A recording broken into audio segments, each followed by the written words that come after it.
จะได้มาจากไหนเนี่ย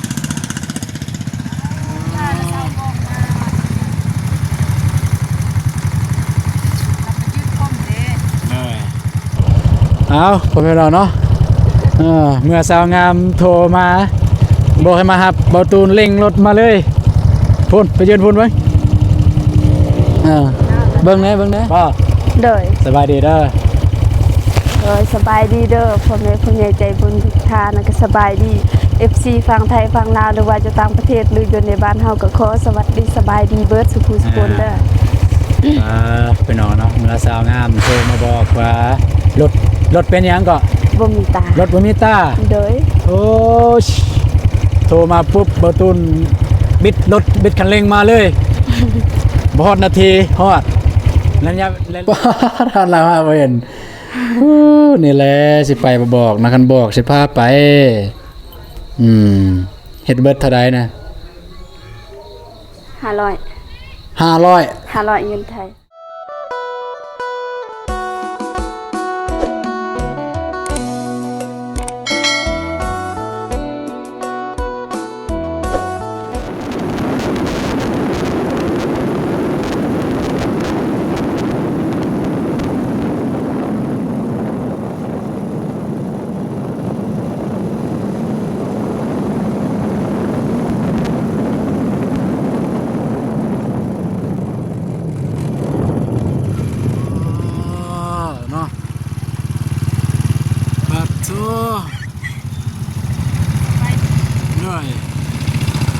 คือจะได้มาจากไหนเนี่ย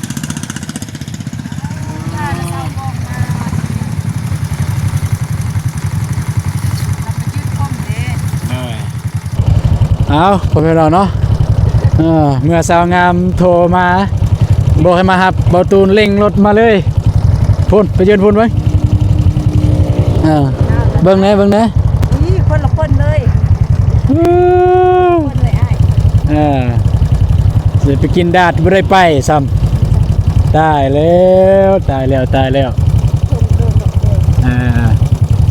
ไปยืนพุ่นสิเบิ่งเลยนี่มาจับนี่นะ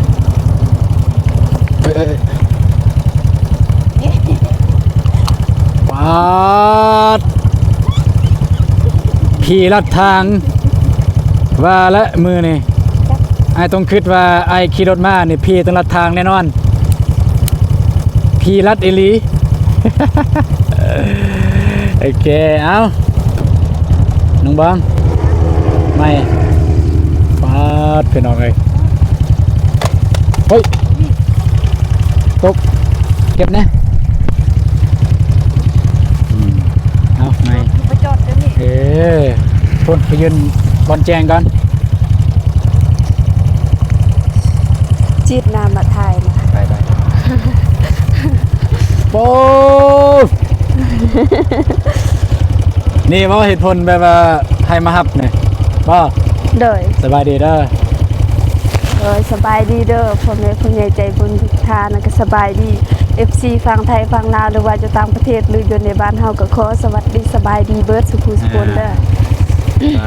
ไปนอนเนาะเมื่อสาวงามโทรมาบอกว่า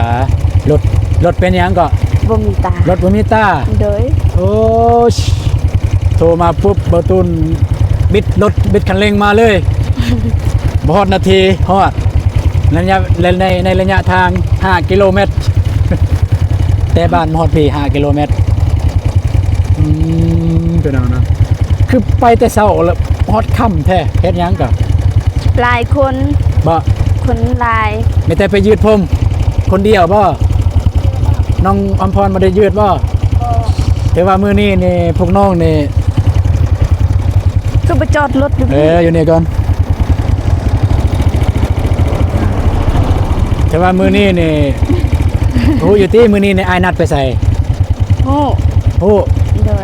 ดยแต่พวกน้องผิดนัดแล้วพวกน้องบ่ได้ผิดพวกน้องก็คิดสิท่าอยู่นี่แต่ว่ามันค่ำนะเด้โดยก็บ่ไปว่ามันค่ำพอดีปรึกษาบ่าวนงว่าบ่าวนงเพิ่นก็ว่าค่ำแล้วโอ้มีแต่ว่าเทื่อนี้ห้ามพลาดเด้อมื้ออื่นเด้อเวลา 10 โมงตอนเช้าไปกินดาดอยู่ท่าแตงบ่ต้องกินข้าวเช้าเลยเย็นบ่โดยมื้ออื่น บ่ให้ไปใส่สินัดเบานงสินัดเบาโก้นัดพวกน้อง2 คน โดย ไปกินดาดสะแตงโอเคไปเมื่อน้องบองสิขี่กับไผขี่กับอันนี้บ่โอเคไป ข้าวกระเป๋า แล้วกระเป๋า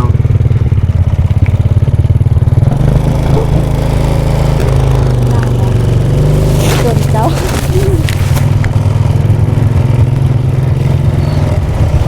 ประตูซื้อไก่มาพี่น้องเอ้ย เฮ็ดหยัง ฮะ เฮ็ดหยัง เลี้ยงนี่ซื้อไก่ เด้ ตัวลายโตและไก่ประตูนไปซื้อมาลายแท้ของกิน กับอำพร ฮะ กับอำพร ไปพี่น้องเอ้ยน้องซองน้องคนบ่มีตารถโทรบอกประตูนมาฮับประตูนก็หิบมาเลยโอ้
จริงเนี่ยก็มีรถไล่อยู่พี่น้องเอ้ยเพราะว่าส่วนนี้เป็นส่วนเก็บกาแฟก็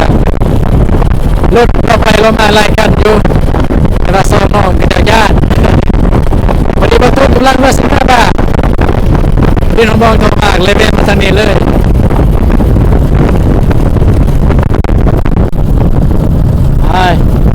ไปก่อนมาเด้อไปขับไปขี่เด้อ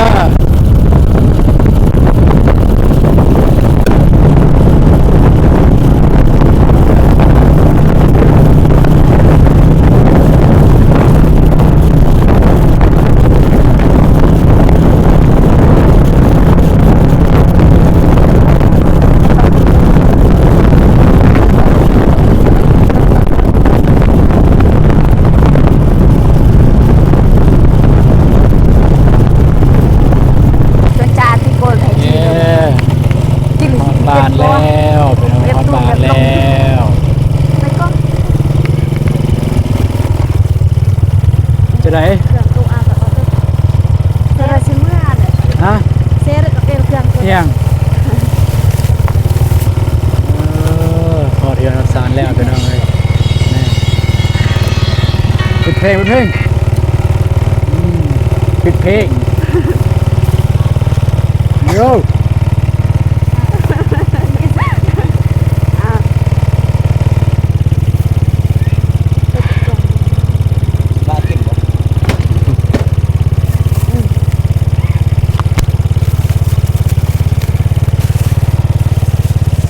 เทียนนอนพรแล้วพี่น้องเนาะเห็นเบาหนงบ่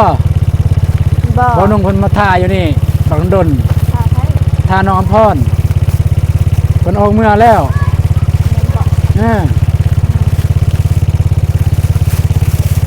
อ่านเครื่องไหมยังบ่ครบแล้วดูเด็ดจ้ะดูว่าเอาละแม่ขอบใจเด้อขอบใจเอาไปมีเฮือนบ้านนี้มาหับเจ้านายพี่น้องเอ้ยคุณไปเฮ็ดงามเดี๋ยวฮอดพุ่นก่อนสิลมรายละเอียดพี่น้องฮอดเฮือนเพิ่นก่อนไปเมื่อเดี๋ยวฮอดเฮือนน้องบองก่อนแล้วสิลมรายละเอียดเบิ่งว่าไปเฮ็ดหยังแน่คือดนแล้วก็เฮ็ดเบิดเท่าใดไป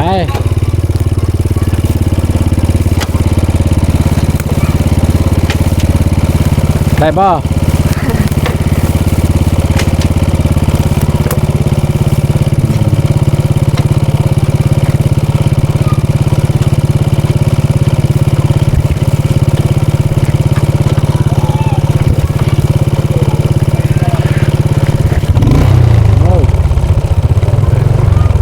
ไป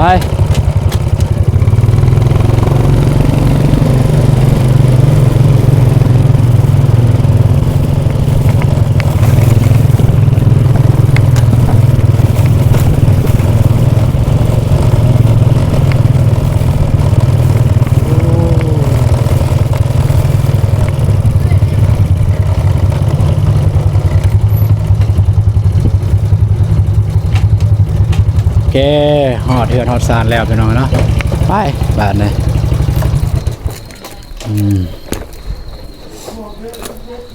มีอะไรให้ซอยไหม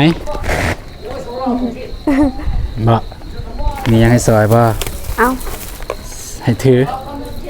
ไป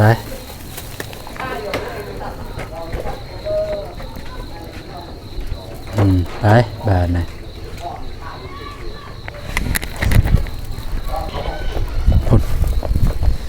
เครื่องมึงบอกคนซื้อจักซื้อยังแน่นี่พี่น้องเลยมืดขึ้นงานบริษัทแล้วแต่น้องได้น้องพาขึ้นไปใส่ขึ้นเบิดได้ไหนได้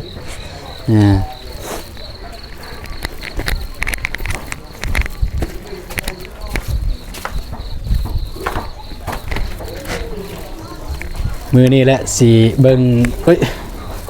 สิเบิงผีกลายเป็นคนหยอกหยอกพี่น้องเนาะรอทาน้องบองเพิ่นเข้าไปเปลี่ยนเครื่องก่อนพี่น้องเลยแล้วบ่แล้วโอ้เนาะออกมาดีป่ะโอ้เห็ดทรงผมใหม่งามสุดบาทนี่ซื้อแบบนี้เนาะนี่เบิ่งคือผมแดงเนาะเคยยอมสีผมป่ะเคยสมพอดอกแดงสิมันต้นสงกรานต์แล้วเนาะยอมเลยเนาะโดย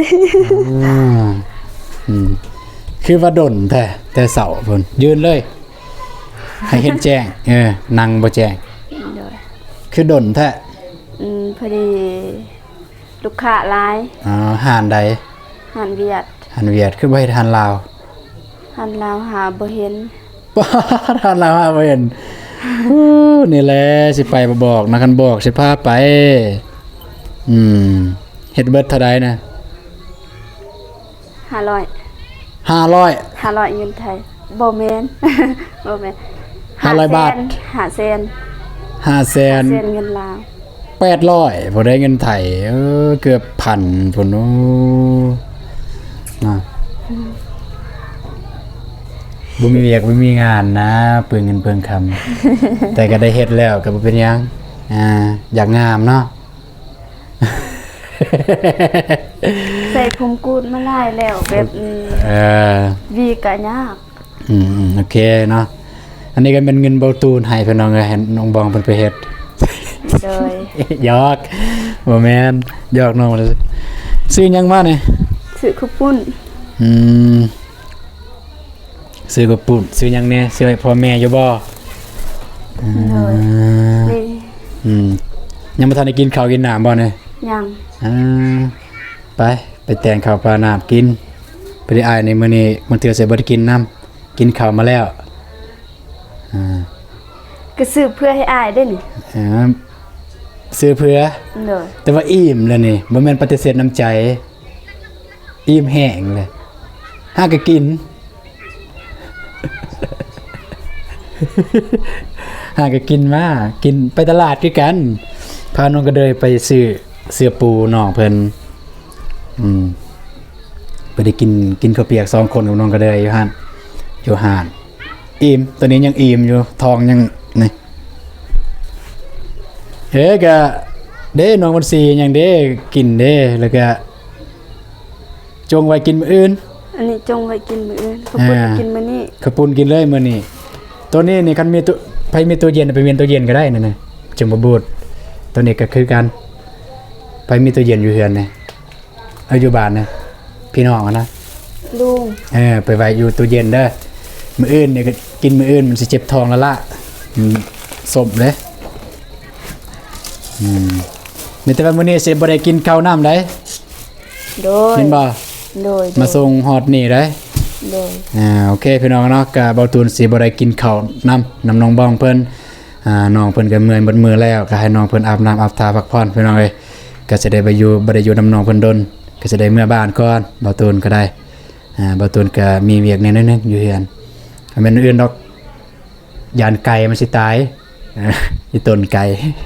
ซื้อมาบ่ เด้อซื้อไอ้มักไก่เด้มักไก่เลี้ยงไก่ พวกเราเลี้ยงไก่ โอเคจะได้กลับก่อนได้ โดย เสียบริยูนำได้มือนี่ โดย ม ขอบใจหลายๆเด้อที่มาส่ง โดยมื้อหน้าก็มีหยังก็โทรไซไอ้บ่ค่าก็สิไปรับเมื่อกี้นี่พอดีเลยไอ้กำลังสิเข้าไปบ้านอ้ายเด้กำลังสิอวยตรครับโอ้น้องบองโทรมาบอกไปครับเร่งรถเลยบ่ฮอด 2-3 นาทีโอ้กลมไวไกลจน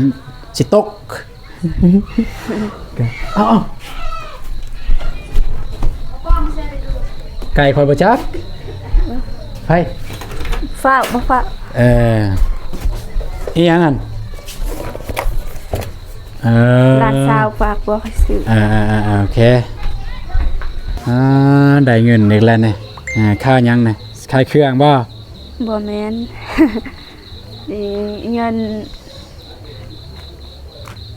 อีหยัง ล้านเป็นหนี้ โอเคสั่นก็ไปเอาของกินของอยากไปให้พ่อแม่เพิ่นทากินข้าวแล้วบ่จักปานนี่ เบิ่งสิถามก่อน ให้ก็สิ ถ้า ได้ ว่ากินแล้วน้องสิจงไว้ก่อนนะ อ่า ไปกินมื้ออื่น ก็อายก็สิได้กลับบ้านนี่sang Indonesia สบายดีเด้อพ่อแม่น้องบองกำลังเฮ็ดกินเฮ็ดยากบ่จัก มุมยังจ้ะ สบายดีเด้อ สบายเป็นยัง แกงดอกไม้แซ่บ ใส่เปิดเบิ่งโยแกงหน่อไม้บ้านเฮาสบายดีเด้อแม่เด้อสบายดีโอเคสบายดีน้องบ้วนสบายดีเด้อเป็นจะได้ใครแน่แล้วบ่ย่างบ่ได้ซื้อยุกซื้อยาอยู่บ่น้องบอง มื้อนี้คิดสิเอายาแต่ว่าหานปิดแล้วพฤติกรรมทำเด้หานอนุสิทธิ์เขาปิดก่อน มื้ออื่นซั่น มีแต่โดย มื้ออื่นมื้ออื่นไปแต่เว้นเด้มื้ออื่นเด้ โดย โอเคจะลืมเด้อมื้ออื่นเด้อ โดย ไปแต่เว้นเด้โอเคจะได้กลับก่อน โดย มันมืดมันค่ำแล้วอยู่นำบ่ได้อยู่นำได้มื้อนี่ โดย บ่ได้กินข้าวนำกลับก่อนเด้อแม่เด้อ อ้อยเต้ ได้ยินบ่ยิ้ม บ่นงว่ายิ้ม มาใหม่โอเคพี่น้องเอ้ยแต่บ่ตุนก็สิต่อขอตัวกลับก่อนพี่น้องบ้านนี่ให้สาวงามเพิ่นอาบน้ำอาบท่าก่อนเดี๋ยวมื้อแลงสิโทรใส่มา เกินนะ ฮะ เกิน เกินอู้โอเคพี่น้องเอ้ยก็แต่ว่าบ่ตูนก็สิได้กลับมามื้อนี้บ่ได้กินข้าวนำน้องบองเพิ่นพี่น้องเนาะเพราะว่าก็เพิ่นก็ได้ซื้อของกินเพื่ออยู่พี่น้องเนาะแต่บ่ตูนก็มีเวียกแหน่อยู่เฮือนก็บ่ได้อยู่นำน้องเพิ่นพี่น้องเนาะ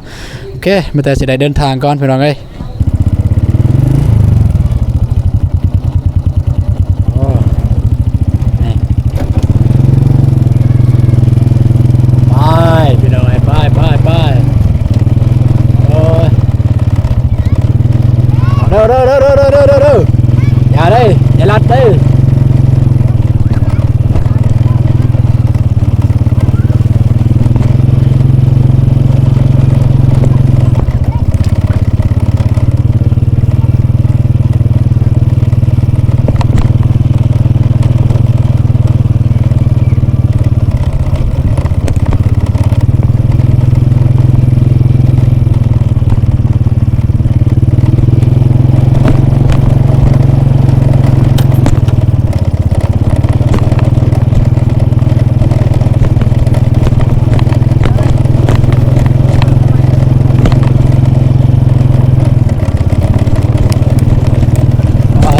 ผมมีกาแฟลายพี่น้องเอ้ยหิวกาแฟอยู่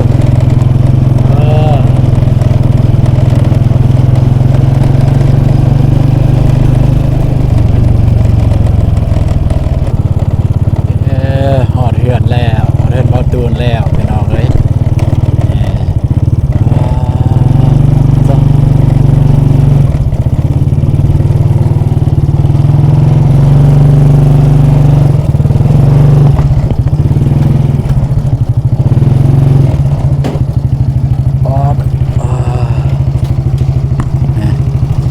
เอาไก่ไปเมียนก่อนพี่น้องไปพี่น้องไปเมียนไก่ก่อนอ๊อบนี่โอ้นี่ก็นอนเขตนี่ป๊อบ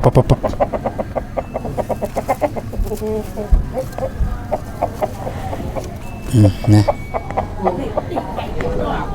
โอ้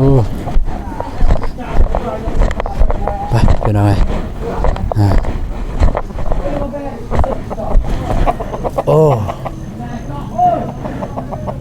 นี่